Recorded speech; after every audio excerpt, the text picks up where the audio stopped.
Mario Kart World looks amazing. The game looks gorgeous, there's tons of personality, so many new characters, items, and tracks, but it's the biggest piece of dog shit.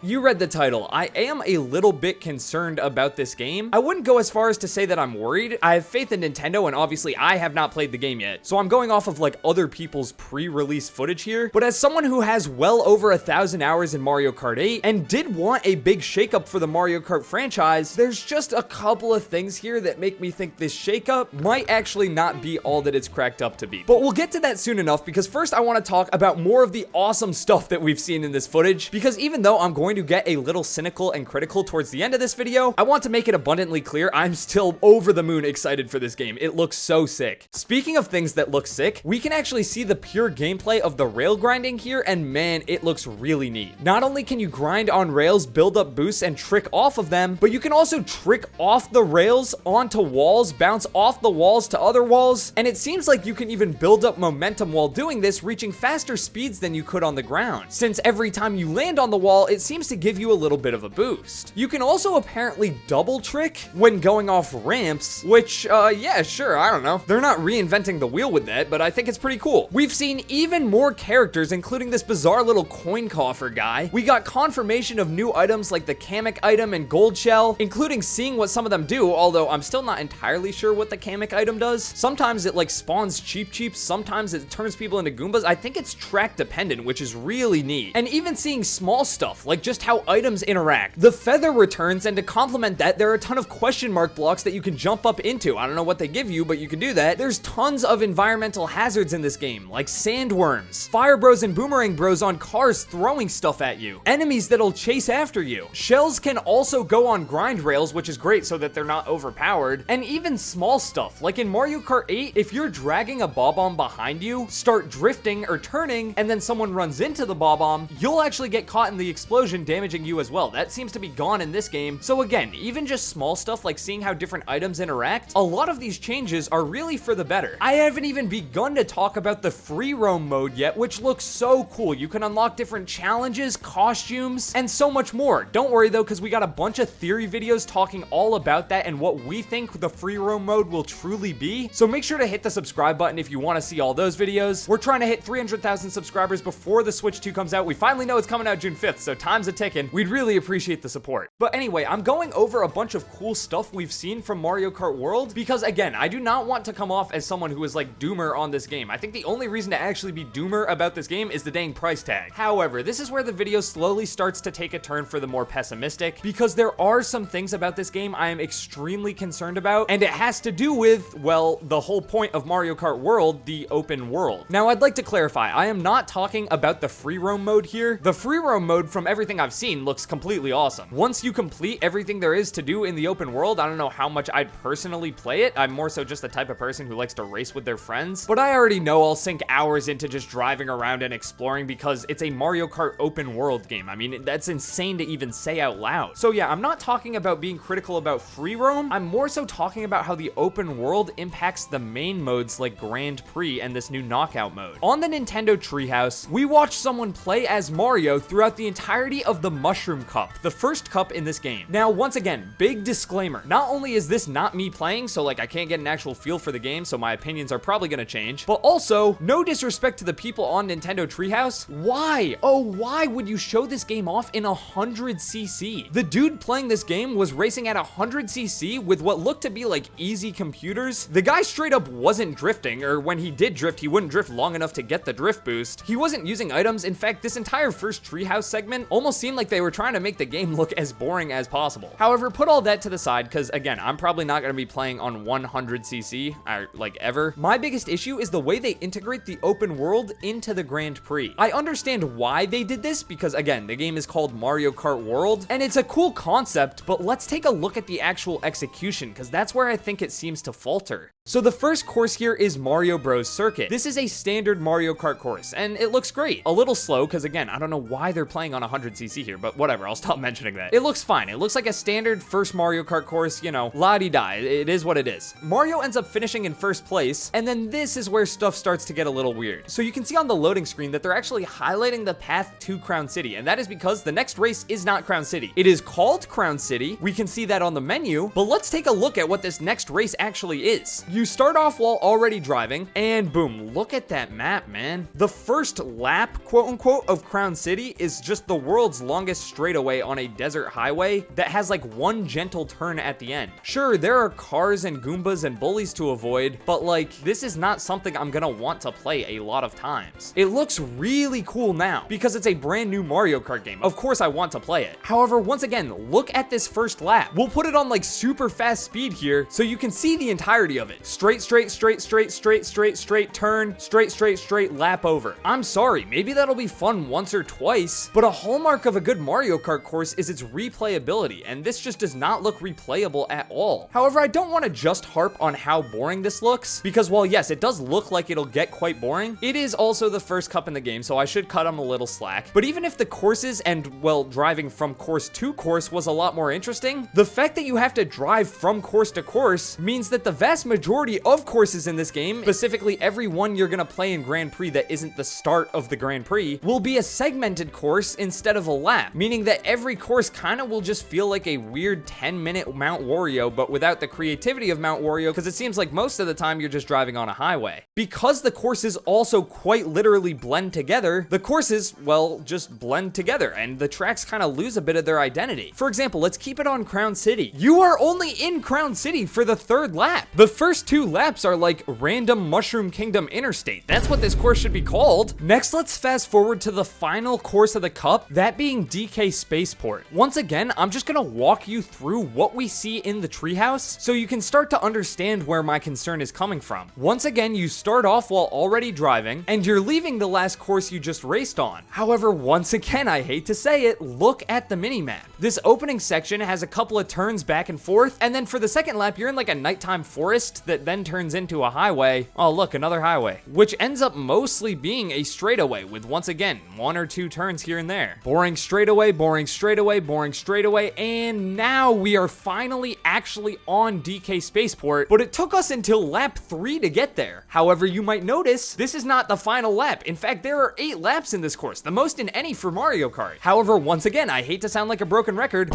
look at the mini-map. Yes, obviously this giant mechanical DK throwing barrels and whatnot spice it up. It's not quite literally just turn straightaway, turn straightaway, turn straightaway, but this section of the mini-map contains the final 5 laps for this course. Why is this an 8-lap course? It makes no sense. The entirety of the 4th lap here is just this one straightaway where you're driving up a yellow ramp avoiding barrels. That's an entire lap. Why? Why? Why? Why? Why?